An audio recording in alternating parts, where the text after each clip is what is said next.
Thanks, Diane. Good afternoon.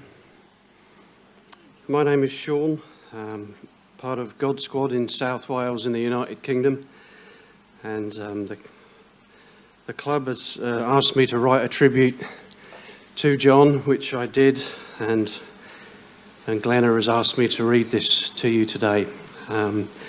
Before I do that, on my way here, I had an 11th hour email from a travelling Irish musician called Bono, who wishes to bring this tribute to his friend,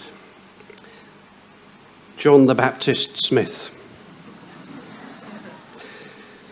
My first sense of John the Baptist Smith was observing cassettes of his preaching being passed around like he was some kind of obscure indie rock band, which in so many ways he kind of was.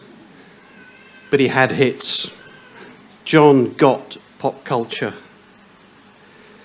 On one cassette, he was uncovering the Blakean influence of Chris Christopherson.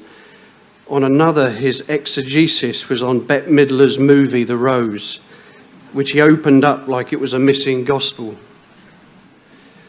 On another, he broke down talking about an outlaw biker called Bull Bearing, whose deep knowledge of the blues had opened John's own mind to the possibility of psalms hiding in the form. The brutal honesty of the blues made sense to John and made sense of John.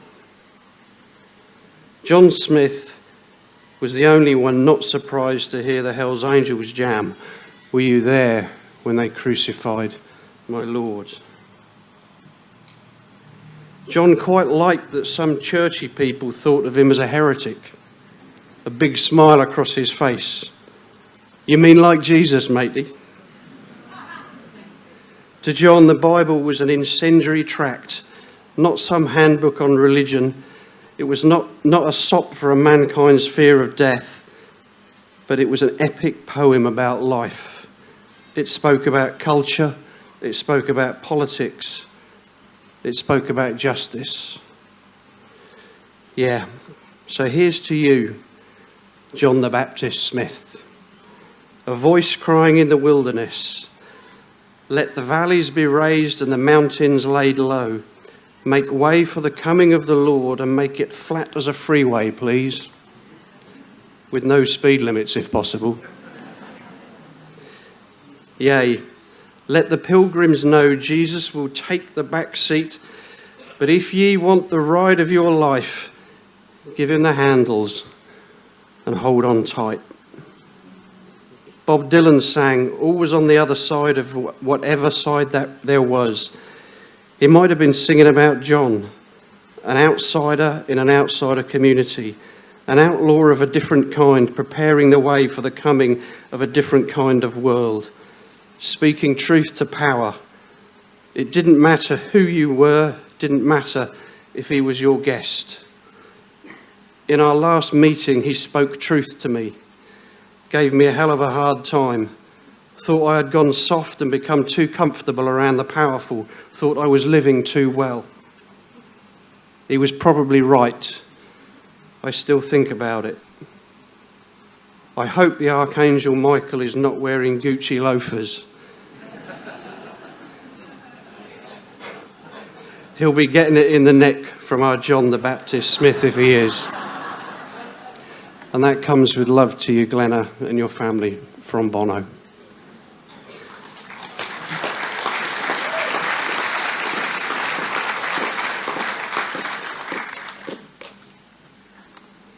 But I'm here primarily at this moment in time on behalf of the 400 or so that make up the current community of God Squad in 16 countries around the world. And it's on their behalf I bring these words. And I hope that there's something in it that warms your heart, that maybe makes you laugh, maybe makes you cry. And I hope it encourages you as well.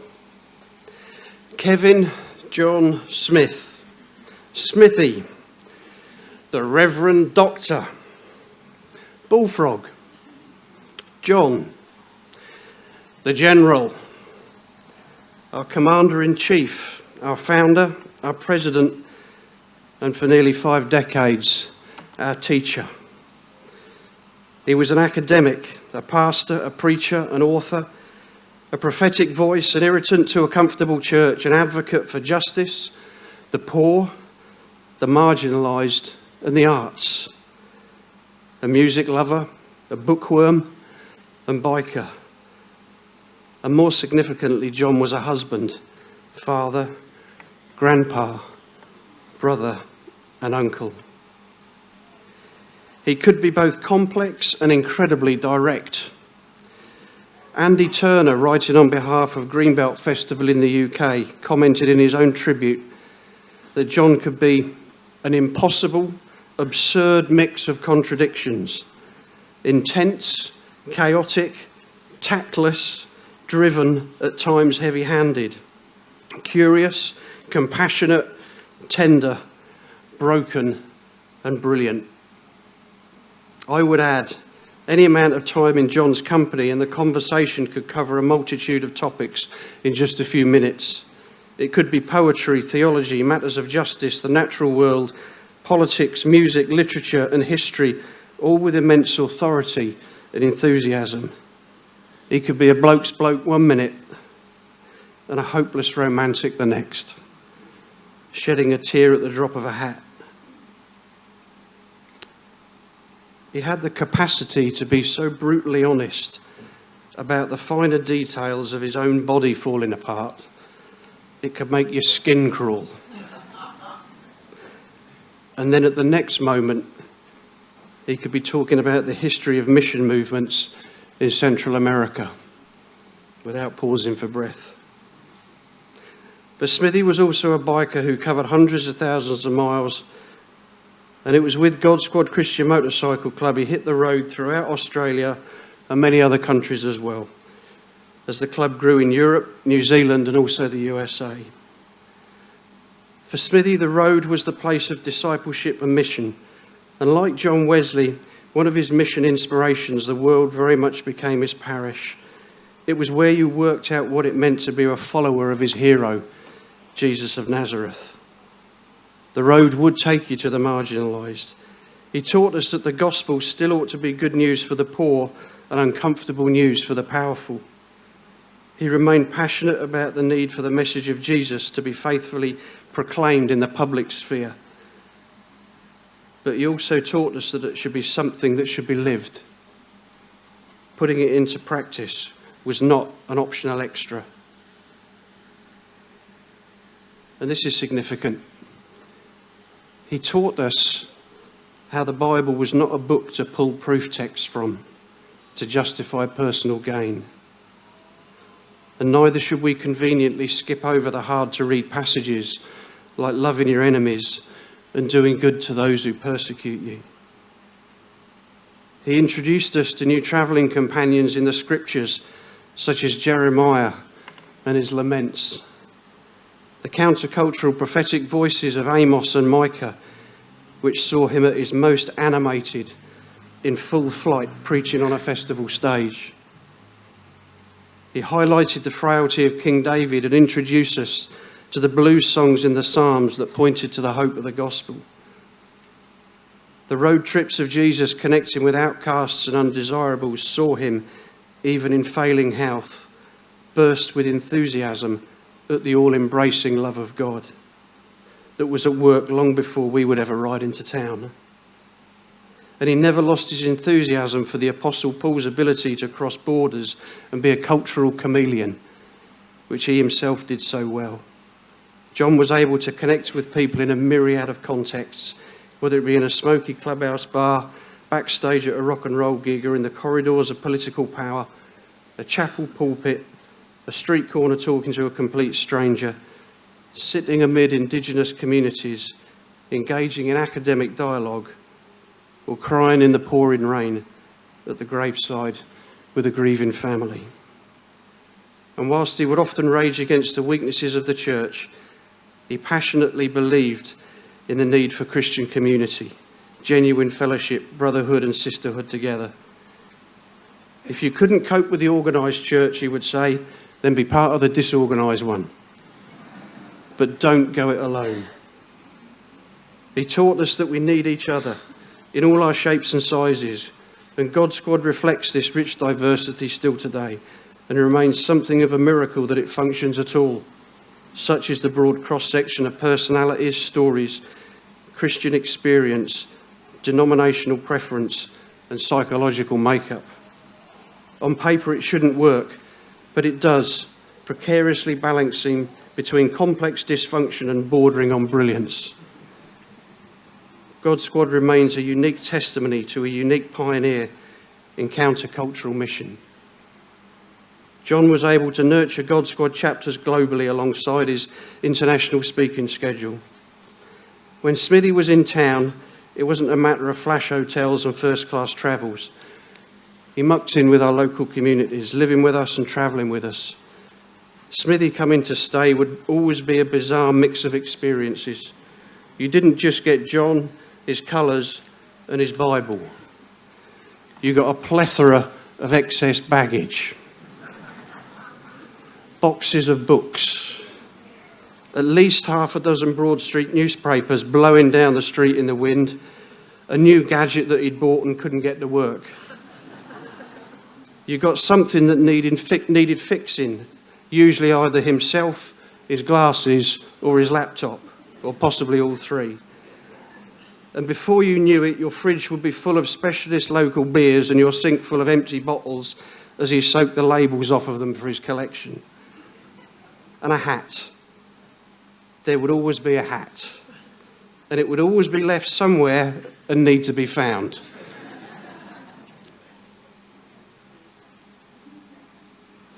In the middle of all this, there will be clubhouse visits, pastoral visits, speaking engagements, media appointments, all whilst being jet-lagged and in recent years, increasing amounts of pain.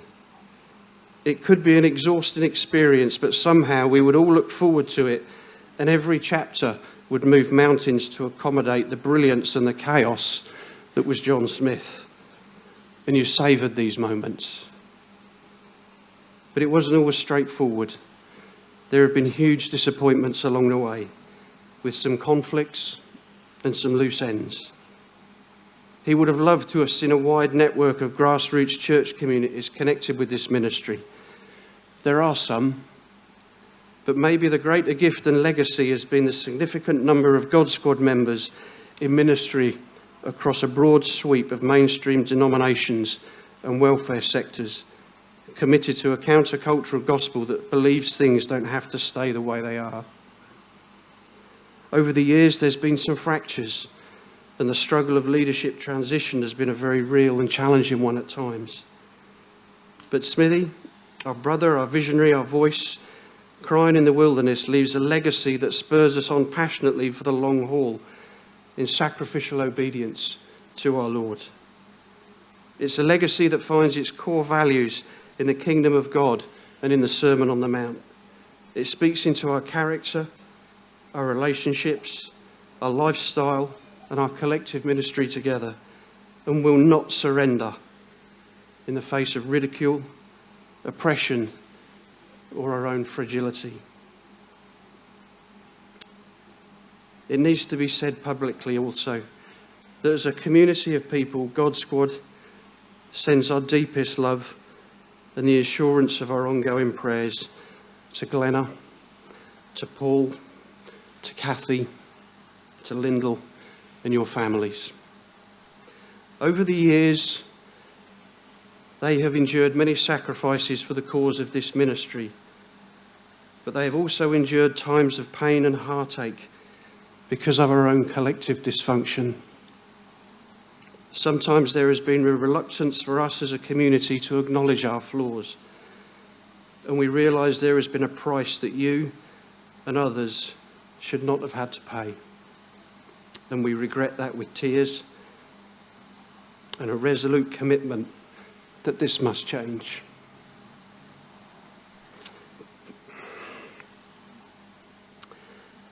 John died sleeping in the arms of his bride of over 50 years, who has stood by him through thick and thin, lived through the dramas of this most unique of ministries and remarkable of lives, And as we honour John today, we also honour Glenna in these moments.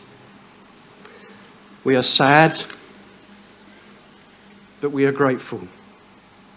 We are grateful for a life shared on the road that brought us closer to the heart of Jesus, and a belief that ordinary broken people can make a difference. We are hopeful because of the assurance of our faith in this same Jesus that John is now enjoying his beautiful day, where the kingdom has finally come, where the colours are bleeding into one and there are no more questions, no more doubts and no more pain. As God's God, we want to thank you for your support in these days, and to our friends in motorcycle clubs that are here and around the world. Thank you to each one of you that gave a welcome to John personally. He treasured all these times and took none for granted. For nearly 47 years he wore the colours of God's God Christian Motorcycle Club. He brought a depth to their meaning that we shall endeavour to retain as we continue the journey. And I want to finish with some of his own words. On the occasion of Melbourne Chapter's 25th anniversary in 1997, John wrote the following, and it still applies today. Our faith and commitment remain stronger than ever. You need a faith to live by and a friend to stand by. Like Jesus, who we follow, we are committed friends of the outcasts of this world. We are friends not to manipulate our mates to faith, but because we talk and live a faith that is free for all. True love is no weak sentiment, and for Christ it led to crucifixion. To all our mates on the bike scene, we are a club that exists not for ourselves, but for our non-members. If you ever need an honest, believing friend, we are here for you, and so is Christ. Cheers, and God be with you. John Smith. God bless you.